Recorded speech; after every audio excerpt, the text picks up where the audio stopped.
स्वागत है आपका अपने चैनल पर। आज की बड़ी खबर के साथ एक बार फिर से आपके सामने मौजूद है, जहां पर आप बताएंगे किसान आंदोलन को लेकर क्या कुछ बड़ी अपडेट आई है और इसी के साथ में जानेंगे देश दुनिया की सारी बड़ी राजनीतिक खबरें और एक एक करके चलेंगे सभी बड़ी खबरों पर सारी अपडेट आप तक पहुंचाएंगे। लेकिन उससे पहले अगर आप भी देश के अंदर चल रहे किसानों के आंदोलन का समर्थन करते हैं और किसानों के मजबूत हौसले का सम्मान करते हैं तो इस वीडियो को लाइक करिए, लाल बटन दबाकर चैनल को सब्सक्राइब करिए, घंटी को दबाकर कमेंट बॉक्स में जय जवान जय किसान और किसान एकता जिंदाबाद लिखकर जरूर समर्थन दर्ज कराइएगा। आपको बता दें कि पहली और बड़ी अपडेट सामने आ रही है, जहां पर कृषि कानून को लेकर एक और मोदी सरकार किसानों की मांग को लेकर सीरियस दिखाई नहीं दे रही है और दूसरी तरफ किसानों ने अपनी रणनीति में की है बड़ी बदलाव। आपको बता दें कि किसानों ने ट्रैक्टर रैली निकालने को लेकर अपने सभी संगठनों से बातचीत की है, जिस दौरान ये फैसला लिया गया है कि सरकार किसानों की मांगों को लेकर गंभीर नहीं है, आंदोलन को और गहरा करेंगे। 7 जनवरी को एक्सप्रेस वे पर 11 बजे 4 तरफ से ट्रैक्टर मार्च होगा। यह 26 जनवरी के पहले का ट्रेलर होगा। कृषि कानूनों के विरोध में किसानों के आंदोलन में शामिल स्वराज अभियान के प्रमुख योगेंद्र यादव ने प्रेस कॉन्फ्रेंस करते हुए ये जानकारी दी है। उन्होंने कहा कि 9 जनवरी और 13 जनवरी को किसान संकल्प दिवस मनाएंगे। 2 सप्ताह जागरूकता दिवस मनाया जाएगा और इसी के साथ में देश के कोने कोने में किसानों को जागरूक किया जाएगा। योगेंद्र यादव की ओर से ऐलान किया गया है, जहां पर सभी संगठनों ने बातचीत के बाद ये बात कही है, एक सुर में योजना का समर्थन किया है। इसी के साथ में आपको बताते चले कि किसानों के आंदोलन में भावनात्मक पहलू धीरे धीरे करके मजबूत होता जा रहा है। आपको बता दें कि बागपत जिले से आंदोलन में शामिल हुए किसान गलतान सिंह की 1 जनवरी को ठंड से मौत हो गई थी। उनके बेटे सोनू और अन्य रिश्तेदारों ने अब एक बार फिर से किसान आंदोलन में पहुंचकर किसानों का समर्थन किया है। आपको बता दें कि कृषि कानून के विरोध में यूपी गेट बॉर्डर पर हजारों किसान डटे हुए हैं, अपनी मांगों को पूरा करने को लेकर हिलने का नाम नहीं ले रहे हैं। और इसी के साथ में किसानों ने कहा है कि आंधी हो, तूफान हो या बारिश का पानी हो या फिर आंखों का पानी हो, कोई भी नहीं उन्हें टस से मस कर पाएगा। आंदोलन में बैठे मोनू जैसे कई सारे उदाहरण है जो कृषि कानून के खिलाफ चल रहे किसानों के आंदोलन की मजबूती को दिखाते हैं। आपको बता दें कि ये बड़ी अपडेट इसलिए भी है क्योंकि 50 से ज्यादा किसानों की मृत्यु के बावजूद लगातार किसानों का प्रदर्शन जारी है और बड़ी बात यह है कि किसानों का आंदोलन लगातार बड़ा होता जा रहा है। इसी के साथ में आपको बताते चले कि हरियाणा में महिलाओं ने थामी स्टीयरिंग ट्रैक्टर रैली की अगुवाई के लिए दी जा रही है ट्रेनिंग। आपको बता दें कि भीषण सर्दी के मौसम में विभिन्न राज्यों में किसानों का आंदोलन लगातार जारी है और इस बीच 40 से ज्यादा दिनों से लगातार आंदोलन जारी है। आपको बता दें कि 26 जनवरी को ट्रैक्टर रैली और ट्रैक्टर परेड के लिए किसानों की ओर से तैयारी की जा रही है, जिसके तहत महिलाओं को भी ट्रेनिंग दी जा रही है ताकि 26 जनवरी को होने वाले किसान परेड को और बड़ा किया जाए। इसी के साथ में आ रही बड़ी जानकारी की माने तो किसान आंदोलन के बीच में पंजाब के बीजेपी के नेताओं ने प्रधानमंत्री से मुलाकात की है। पंजाब के भाजपा नेताओं ने प्रधानमंत्री नरेंद्र मोदी से मुलाकात की। पंजाब भाजपा के नेता और पूर्व मंत्री सुरजीत कुमार ज्ञानी और हरजीत सिंह ग्रेवाल ने प्रधानमंत्री नरेंद्र मोदी से उनके सरकारी आवास पर मुलाकात की। ज्ञानी को पिछले साल 3 कृषि कानून पर पंजाब के किसानों से चर्चा के लिए बीजेपी की ओर से गठित किसान समन्वय समिति का अध्यक्ष बनाया गया था, उनको जिम्मेदारी सौंपी गई थी। उस समय से विधेयक संसद से पारित नहीं हुए थे। ग्रेवाल भी इस समिति के सदस्य थे, लेकिन किसानों से बातचीत के बाद भी मामला पूरी तरह से स्थिर नहीं हो पाया और अब ये जानकारी है, जहां पर प्रधानमंत्री नरेंद्र मोदी ने एक बार फिर से अपने पुराने नेताओं से मुलाकात की है और कृषि कानून को लेकर बीजेपी नेताओं के द्वारा इस तरह से अपने पंजाब के नेताओं से मुलाकात करना स्पष्ट तौर पर दिखाता है कि भाजपा नेताओं के द्वारा किसान आंदोलन को और किसानों की मांगों को गंभीरता से नहीं लिया जा रहा है। एक और अपडेट की माने तो 56 इंच का सीना और 57 किसानों की मौत। वरिष्ठ पत्रकार पुण्य प्रसून वाजपेयी ने बीजेपी और नरेंद्र मोदी पर निशाना साधते हुए ये बात कही है। आपको बता दें कि कृषि कानून को लेकर एक और विपक्षी पार्टियों ने बीजेपी को अपने निशाने पर लिया है, तो दूसरी ओर वरिष्ठ पत्रकार पुण्य प्रसून वाजपेयी की ओर से प्रधानमंत्री नरेंद्र मोदी के 56 इंच वाले बयान पर तीखी टिप्पणी करते हुए कहा गया कि 56 इंच का सीना, 57 किसानों की मौत दिल दिमाग पर हावी है मन की बात। और इसी के साथ में आपको बता दें पूर्व विधायक ने भारतीय जनता पार्टी छोड़ने का ऐलान कर दिया है। हरियाणा से बीजेपी के लिए लगातार बुरी खबर सामने आ रही है। दिल्ली की सीमाओं में डटे किसान भीषण ठंड में बेमौसम बरसात भी झेल रहे हैं, लेकिन किसानों के कृषि कानून को रद्द करने की मांग पर सरकार का कोई ध्यान नहीं है। इसी के चलते किसानों की मांग नहीं मानने के कारण समालखा से पूर्व विधायक भरत सिंह छोकर ने अपने निवास स्थान पर प्रेस कॉन्फ्रेंस करते हुए भारतीय जनता पार्टी छोड़ने का ऐलान कर दिया है। पूर्व विधायक ने कहा कि बीजेपी सरकार ने किसानों के ऊपर 3 काले कानून थोपकर बेहद ही गलत किया है। मैं इसकी कड़ी निंदा करता हूं, लेकिन दूसरी ओर किसान संगठन और किसानों से गुजारिश है कि शांतिपूर्ण तरीके से प्रदर्शन जारी रहे। उसके बावजूद भी सरकार उनकी बात सुनने को तैयार नहीं है। उन्होंने कहा कि सरकार किसानों के साथ मजाक कर रही है और काले कानून को उन पर थोपा जा रहा है। सरकार बड़े बड़े व्यापारियों का समर्थन कर रही है। बीजेपी के वरिष्ठ और पूर्व नेता की ओर से इस तरह का बयान सीधे तौर पर भारतीय जनता पार्टी के उस सारे दावे और वादे को खोखला साबित करते हैं जो बीजेपी के नेता करते हुए कहते हैं कि प्रधानमंत्री नरेंद्र मोदी ने किसानों के लिए इस कानून को लेकर आए हैं, लेकिन दूसरी तरफ बीजेपी के नेता इस बात का जवाब नहीं दे पा रहे कि आखिर किसानों के लिए ये कानून अगर लाया गया है तो किसान इसका विरोध क्यों कर रहे हैं। एक और अपडेट की माने तो किसान परेड को गंभीरता से लेते हुए सरकार ने दिल्ली को किलेबंदी करने का प्लान बनाया है और इसी के साथ में सुरक्षा और ज्यादा बढ़ा दी गई है। एक और अपडेट की माने तो एक और नाकाम बैठक के बाद बोले किसान, कहा मंत्री ने हमें कहा था कि कानून रद्द नहीं होगा, सुप्रीम कोर्ट जाइए, लेकिन हम सुप्रीम कोर्ट नहीं जाएंगे, सरकार से ही कानून रद्द करवा कर जाएंगे। आपको बता दें कि बीते दिन कृषि मंत्री की ओर से कहा गया था कि कानून वापस नहीं होगा, अगर किसान चाहे तो सुप्रीम कोर्ट का रास्ता अपना सकते हैं, लेकिन किसानों की ओर से स्पष्ट तौर पर कहा गया है कि कानून वापस होगा और कानून सरकार से वापस करवा कर ये आंदोलन खत्म करेंगे।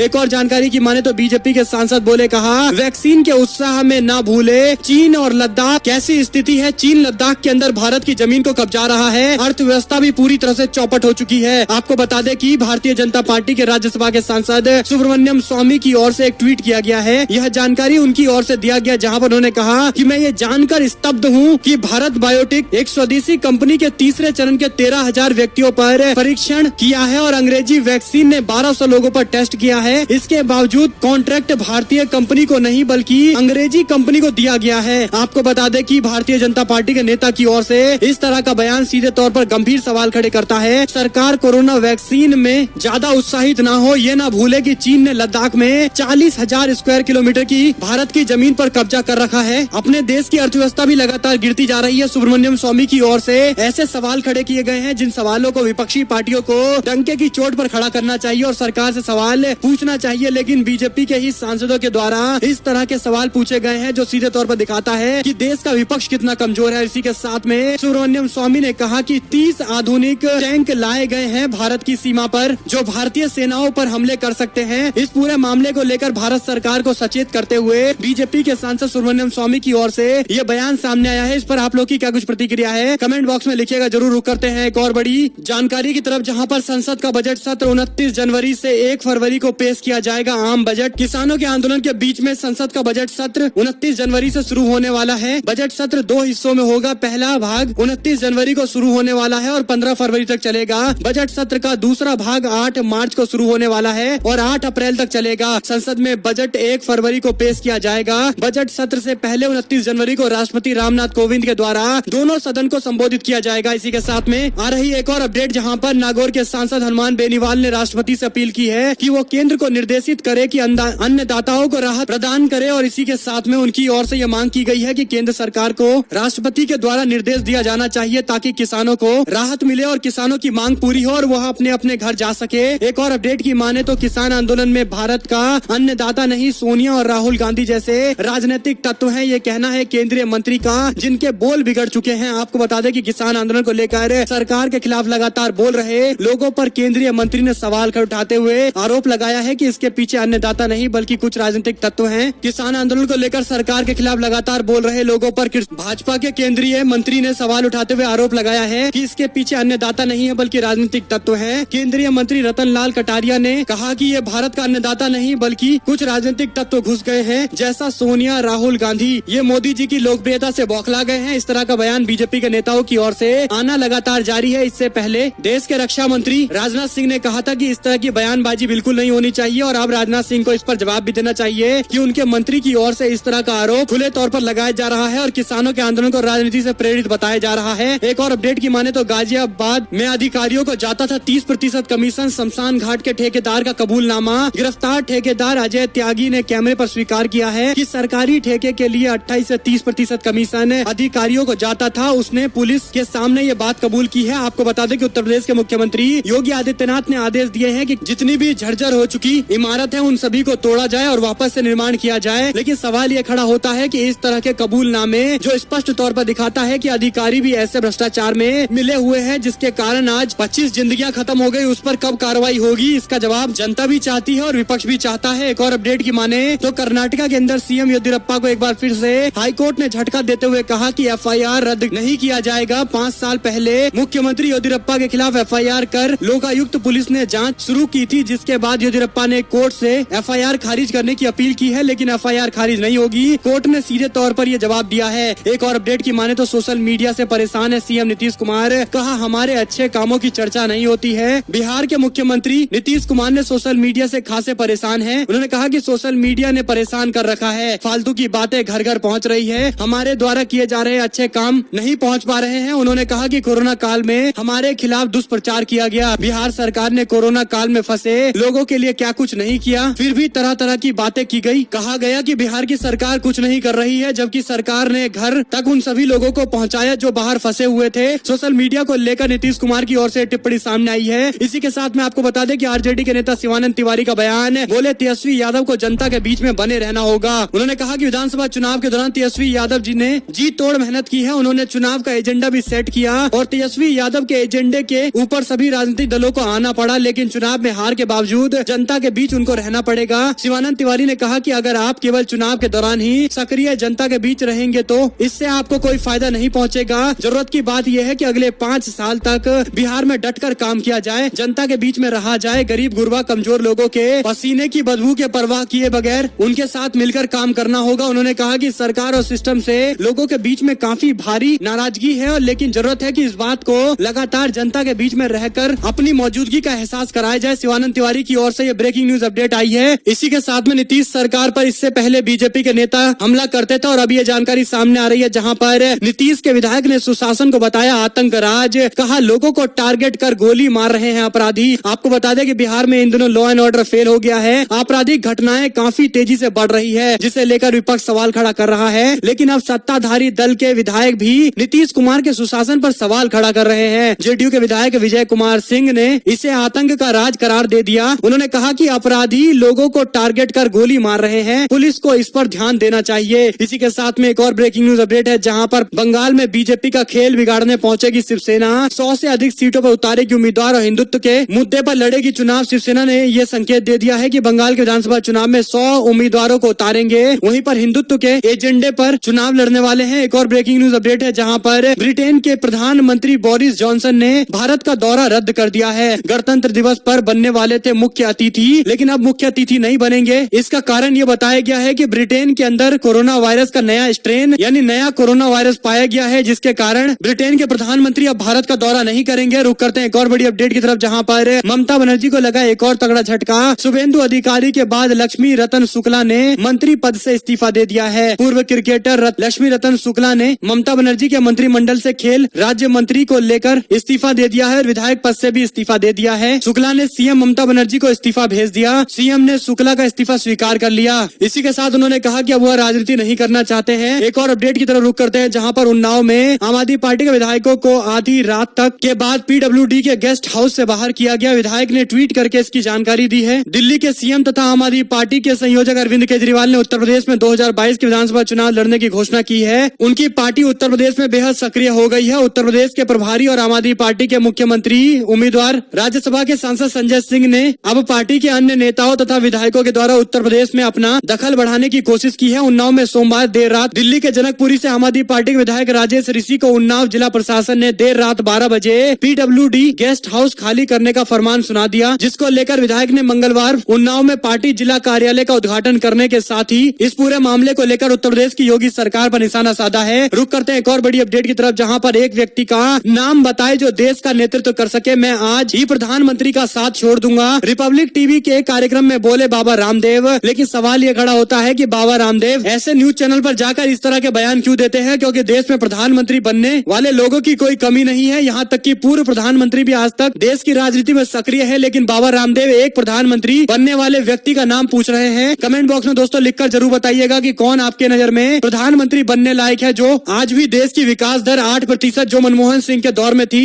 वहां तक ले जा सकते हैं और देश को तरक्की की राह पर ले जा सकते हैं। आपके मन में अगर कोई नाम हो तो कमेंट बॉक्स में लिखिएगा जरूर। बाबा रामदेव को शायद ये नाम पता चल जाए जो वो लाइव टीवी पर पूछ रहे थे। एक और जानकारी की माने तो अडानी की कंपनी ने रोका सौरव गांगुली के सेहतमंद तेल वाले विज्ञापन। सोशल मीडिया पर जमकर किरकिरी हुई है। आपको बता दें कि दिग्गज उद्योगपति गौतम अडानी की कंपनी अडानी विलमार ने अपने Fortune rice brown cooking oil के सभी विज्ञापन पर रोक लगा दी है, जिसमें टीम इंडिया के पूर्व कप्तान और बीसीसीआई के प्रमुख सौरव गांगुली दिखाई दे रहे हैं। गांगुली को शनिवार को दिल का दौरा पड़ा था, जिसके बाद सोशल मीडिया पर कंपनी के इस विज्ञापन का जमकर मजाक उड़ रहा है, जिसके जिसके बाद कंपनी ने फैसला लिया है कि अब इस विज्ञापन पर रोक लगाया जाएगा। एक और अपडेट की माने तो 2021 में राहुल गांधी बनने वाले हैं कांग्रेस पार्टी के अध्यक्ष। पार्टी के नेता अनिल चौधरी ने दावा किया है। इसी के साथ में रूस से S-400 खरीदने पर बौखलाया अमेरिका। भारत पर प्रतिबंध लगाने को लेकर रिपोर्ट में खुलासा किया गया है। आपको बता दें कि एयर डिफेंस सिस्टम S-400 जो भारत रूस से खरीदने वाला है, जिसको लेकर अमेरिका ने अपनी नाराजगी जाहिर की है और कहा है कि अगर कोई भी रूस से कोई सामान खरीदेगा, कोई हथियार खरीदेगा, उस देश का बहिष्कार करेगा अमेरिका। और इसी संदर्भ में भारत की ओर से S-400 खरीदा गया है, जिसकी डिलीवरी से पहले अब अमेरिका अड़ंगा डालने की कोशिश कर रहा है और भारत पर प्रतिबंध लगाने की धमकियां दे रहा है। देखना होगा कि भारत सरकार क्या फैसला लेती है, लेकिन एक बात तय है कि अमेरिका पर जरूरत से ज्यादा डिपेंड होना ठीक बात नहीं है। इससे ये सबक मिलता है। और एक और अपडेट की तरफ रुख करते हैं, जहां पर दिल्ली कांग्रेस प्रभारी शक्ति सिंह गोहिल ने दिया इस्तीफा। मिल रहा है बड़े बदलाव के संकेत और इसी के साथ में कांग्रेस पार्टी में कुछ बड़े परिवर्तन होने लगे हैं, इसके संकेत भी मिलने लगे हैं। साथ ही साथ दिल्ली दंगे को लेकर जारी एक रिपोर्ट में मीडिया में दावा किया गया था कि चार्जशीट पुलिस की ओर से जो दाखिल की गई है उसमें कहा गया है कि जेएनयू के पूर्व छात्र नेता उमर खालिद ने दंगों की साजिश रची थी, जिसके बाद उमर खालिद ने हाई कोर्ट में इस मामले को उठाते हुए कहा कि आखिर मीडिया में चार्जशीट किसने लीक कराई है, जिस पर अब दिल्ली पुलिस से भी सवाल कोर्ट की ओर से पूछा गया है। एक और जानकारी की माने तो कांग्रेस पार्टी के प्रदेश अध्यक्ष पद से बाला साहब थोराट का इस्तीफा। महाराष्ट्र के कैबिनेट मंत्री और प्रदेश अध्यक्ष की भूमिका निभा रहे कांग्रेस पार्टी के बाला साहब थोराट ने अपने पद से इस्तीफा दे दिया है। सूत्रों के हवाले से इस बात की जानकारी मिली है। वहीं पर पार्टी ने प्रदेश अध्यक्ष के इस्तीफे की कवायद भी शुरू कर दी है। एक और जानकारी की माने तो देवेंद्र फडणवीस ने छोड़ी महाराष्ट्र में सत्ता पाने की आस। महाराष्ट्र में 3 दलों के महाविकास अघाड़ी सरकार के बीच में आए दिन शुरू खींचतान के बावजूद उद्धव ठाकरे सरकार कायम है। पूर्व मुख्यमंत्री और विपक्ष के नेता देवेंद्र फडणवीस ने सूबे में सभी जिला मीडिया प्रभारियों से कहा है कि वह विपक्ष की भूमिका में आने का मन बना ले। उनके इस निर्देश से अंदाजा लगाया जा सकता है कि फडणवीस ने फिलहाल सत्ता में वापसी की कोई आस नहीं रखी है, या यूं कह सकते हैं कि उन्होंने अपनी आस छोड़ दी है। एक और जानकारी की तरफ रुख करते हैं, जहां पर भक्त चरण दास होंगे बिहार कांग्रेस पार्टी के नए प्रभारी। शक्ति सिंह गोहिल की जगह लेने वाले हैं। इसी के साथ में किसान आंदोलन में भारत का अन्नदाता नहीं, ये दावा बीजेपी के नेता की ओर से किया गया है। साथ ही साथ कांग्रेस पार्टी के नेता सुरजेवाला का बयान, कहा इतिहास में मनमाने तरीके से नाम दर्ज कराने का मामला है सेंट्रल विस्टा प्रोजेक्ट। देश की अर्थव्यवस्था इतनी खराब होने के बावजूद और चाइना के द्वारा भारत की सरजमी पर लगातार घुसपैठ करने के बीच में भारत सरकार की ओर से इस तरह से कई हजार करोड़ का सेंट्रल विस्टा प्रोजेक्ट बनाया जा रहा है, जिसको लेकर सवाल भी खड़े होते हैं कि कोरोना काल में और देश में आर्थिक मंदी के बीच में 13,450 करोड़ रुपए खर्च करके सरकार सेंट्रल विस्टा प्रोजेक्ट क्यों बना रही है, आखिर इसकी क्या जरूरत है। एक और जानकारी की माने तो 6 सालों में बिना संगठन के काम कर रही है हरियाणा कांग्रेस। ये बयान है अशोक तंवर का। आपको बता दें कि हरियाणा के अंदर कांग्रेस पार्टी में बड़े बदलाव के संकेत भी मिलने लगे हैं। रुक करते हैं एक और बड़ी जानकारी की तरफ, जहां पर भाजपा के जन विरोधी कानून का पुरजोर विरोध करेंगे। आम आदमी पार्टी ने उत्तर प्रदेश के अंदर ये ऐलान किया है। साथ ही साथ कर्नाटका भाजपा का दावा, कहा रुके कार्यों को लेकर बोलने पर डर लगता है कि कोई कार्रवाई न हो जाए। कर्नाटका के मुख्यमंत्री BS येदियुरप्पा और BP यतनाल के बीच में कहा सुनी की खबर आने के एक दिन बाद ही मंगलवार को भाजपा के विधायक GD शेखर का दावा है कि उन्होंने कहा कि पार्टी विधायकों की स्थिति यह हो गई है कि रुके हुए विकास कार्यों के खिलाफ बोलने पर अनुशासनात्मक कार्रवाई का डर सता रहा है। GD शेखर की ओर से भारतीय जनता पार्टी के कर्नाटका इकाई की हालत बताते हुए ये बात कही गई है। रुक करते हैं एक और बड़ी अपडेट की तरफ, जहां पर धनवानों के लिए काम कर रही है मोदी सरकार, किसानों को